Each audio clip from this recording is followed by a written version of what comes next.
We applied last year for that tax-exempt status. It took 14 months for that application to be approved. Normally, applications like this, at the most, 4 to 6 months for something like that. It's obvious that there are people in the administration that do not agree with these moral principles that the Billy Graham Evangelistic Association and Samaritan's Purse believe in.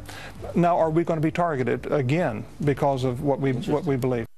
Now, that was the Reverend Franklin Graham appearing on this very program after he found out that his charity, Samaritan's Purse, was targeted by the IRS during its illegal efforts to harass conservative, Tea Party, and religious organizations. So what does the Reverend think about this week's announcement that no criminal charges will be filed as a result of this scandal? Joining me now, himself, the Reverend Franklin Graham from Samaritan's Purse. Reverend, good to see you. Welcome back.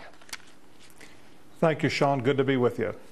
41 organizations represented by the ACLJ, American Center for Law and Justice, they didn't talk to one person. Did the FBI ever talk to you before they made this decision this week? No, Sean. We never were contacted by the FBI. No one asked us a question.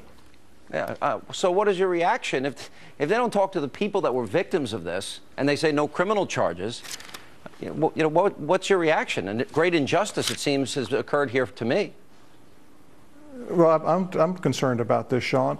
And Sean, first of all, let me just say the IRS agents that we dealt with here in North Carolina were professional, good people. We've had no problems with these agents, the field people. They're outstanding Americans, and they're just under orders from somebody on high. And so when we talk about the IRS, I want people to understand there are a lot of good American people that serve in that agency, and I just don't want to smear them, but there's something wrong if the administration is using the IRS to target Samaritan's Purse, the Billy Graham Evangelistic Association, and 41 different other organizations because of our beliefs and what we stand for. And we both, Samaritan's Purse and the Billy Graham Evangelistic Association, received notification on the same day in 2012, in September, telling us that our tax statements for that year were going to, or for 2010, were going to be reviewed. It's not coincidence that both Samaritan's Purse and BGA received letters the same day. Somebody was pulling the strings.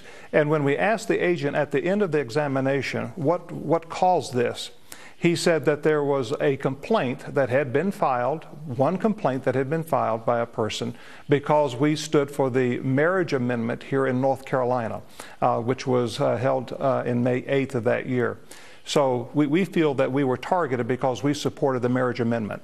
Well, it sounds like they're intimidating and harassing those that have different political views. But, Reverend, it's important that we continue to highlight this because if it can happen here and nobody gets punished, it's going to be bad. But, Reverend, thank you for being with us. Thank you, Sean. God bless you. Appreciate it. God bless you. And if we're going to go after the Reverend Billy Graham now, 41 conservative organizations as a means to harass and intimidate. Basil, you're left of center. Nobody gets held accountable, and the FBI doesn't talk to one member of one organization, and then they say the investigation's over. You outraged about that? I'm outraged about that, but I would say there's evidence to suggest that they did it to Democrats too. So I don't think there's any targeting. I don't think there's any specific targeting of Republicans that leaves Democrats alone in this. IRS is like the DMV. It's paying one way or another, regardless of party.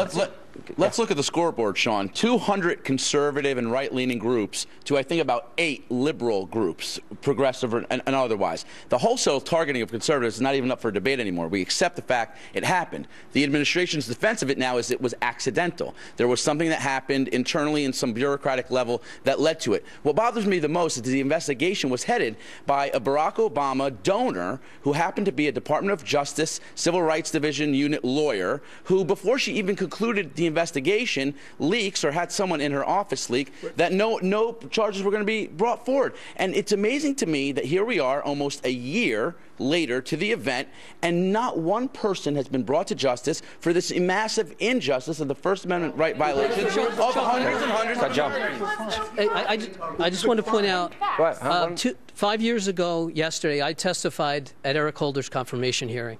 Eric Holder was the architect of the release of FALN terrorists that killed my father. And that was when Hillary Clinton was running for Senate.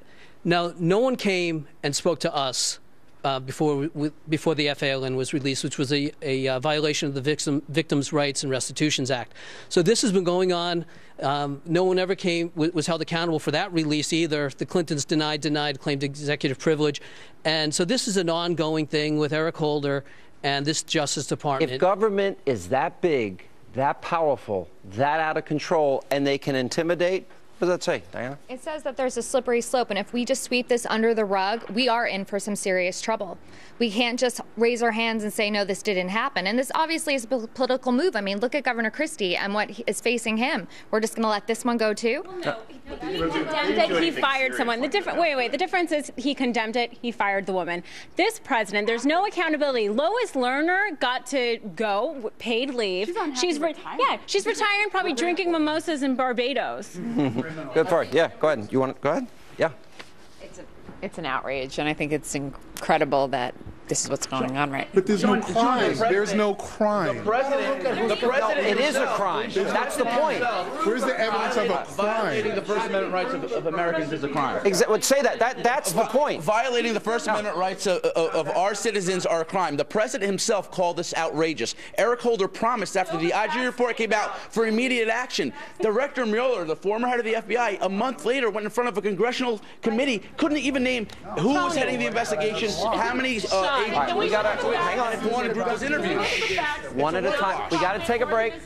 We gotta take a break. We're gonna come back, and I promise we'll get your say in. I promise. I promise. All right, still ahead tonight.